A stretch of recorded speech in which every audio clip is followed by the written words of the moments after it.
Have you ever wondered how each technological leap from the first printed scores to today's streaming platforms has reshaped the way we create, share and listen to music? From the sale of sheet music and the era of live performances in 18th century theaters and concert halls, the music sector has never stopped evolving. Over time, the industry expanded its reach through new formats and technologies, from phonograms and the gramophone to vinyl records, CDs, radio and television broadcasts, and lastly, today's streaming and social media platforms. Each innovation in how music is notated, recorded, performed, and communicated to the public has marked a new technological leap in access to music. And with every leap, the law has had to catch up.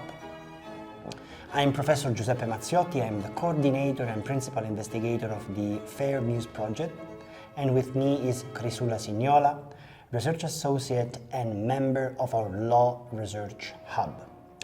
Together, we will guide you through this e-learning series on digital rights awareness. In this first episode, we explore how the rights of music composers, performers, and record producers have evolved over time, from the birth of modern copyright to the challenges of today's algorithmic age. Music has always evolved hand in hand with technology. In the early days, the printing press enabled the marketing of sheet music among small privileged circles who could afford to buy, read and perform notated music. Over time, this privilege extended to the European bourgeoisie, turning music publishing into a thriving business.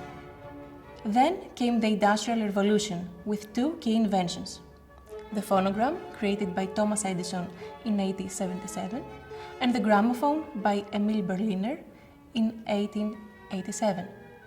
For the first time, people could record and replay sounds. Music could now reach listeners who were far from the place of its creation and performance, giving birth to the modern recording industry, the mass production of discs, and later on, in the 20th century, the public broadcasting of sound recordings through radio and television.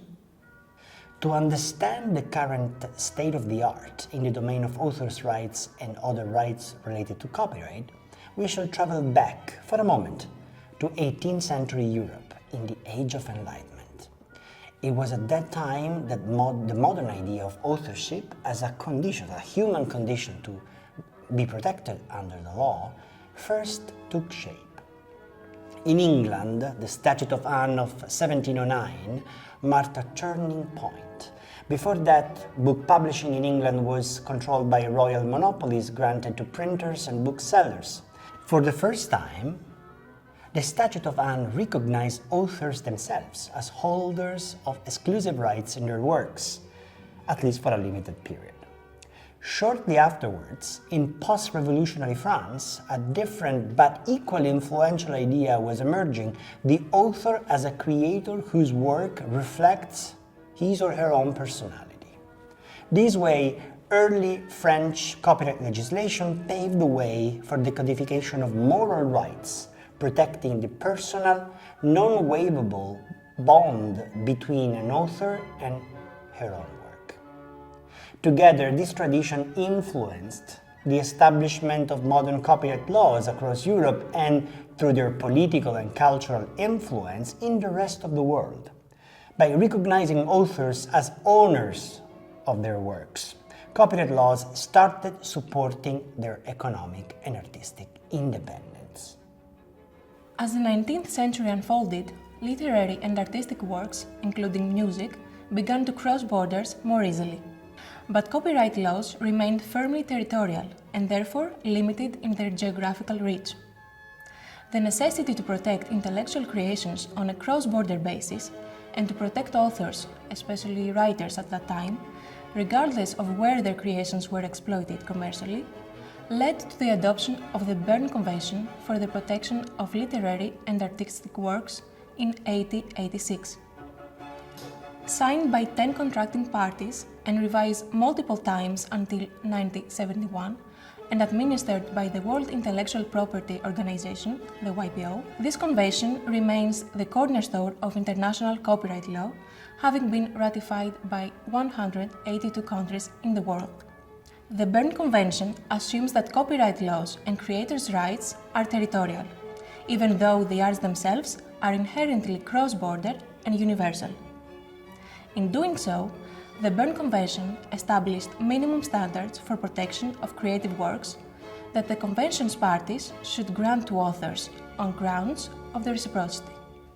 This means that every state cannot discriminate between its own citizens and nationals of other contracted parties in the treatment of copyright works in their respective jurisdictions.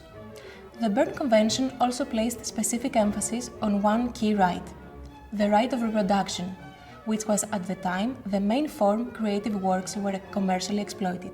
As we will see in episode 2, the Berne Convention set the stage for a global system of copyright protections for original works that still underpins music rights in today's digital and cultural industries. For much of the 20th century, recorded music was built on physical formats: records, cassettes, and CDs. The entire industry revolved around ownership. Buying a record meant owning a tangible object. Then, in the late 90s, everything changed. With the arrival of peer-to-peer networks like Napster, in the early World Wide Web age, millions of people started sharing music files online for free. And it was the first major digital disruption to the traditional business model of the recording industry. Revenues from recorded music collapsed very quickly, and the rights that existed in the law suddenly became hard to enforce in practice. A visionary commentator of the early internet age like John Perry Barlow described this new reality vividly. Music had become like wine without bottles. The physical bottles that once held value, the records, the discs, the tapes, had vanished, or at least were no longer necessary to make recorded music available to the public on a large scale. Music was still flowing everywhere, but the old business models no longer worked. Soon after, however, digital platforms brought new order to the chaos. Services like iTunes and later on Spotify, Apple Music, Deezer, and others reintroduced professional structures to the digital music market.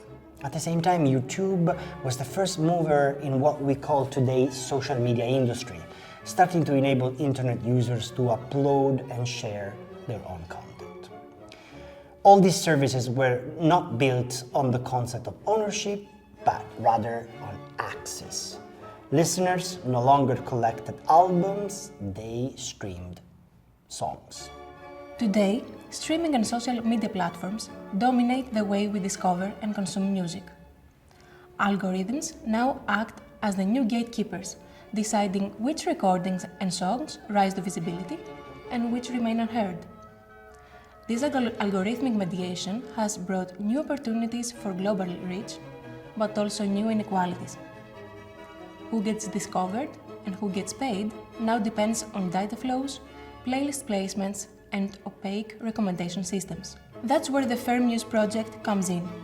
This project studied how platforms and algorithms influence not only the economy of music, but its diversity, how platforms shape creativity itself. Our goal is to understand how creators' rights can evolve to protect creators in the age of data-driven distribution and artificial intelligence. The story of authors' rights is at its heart a story of adaptation. Each new technology, from sheet music to sound recordings and streaming platforms, forces us to rethink how we value creativity.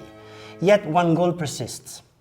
Those who create music deserve recognition and a fair reward to make a living with their work and to enrich our culture and connect us all. In the next episode, we'll take this journey further, exploring how the structure of music rights evolved alongside technological changes and how the law continues to balance innovation, access, and fairness in a digital world.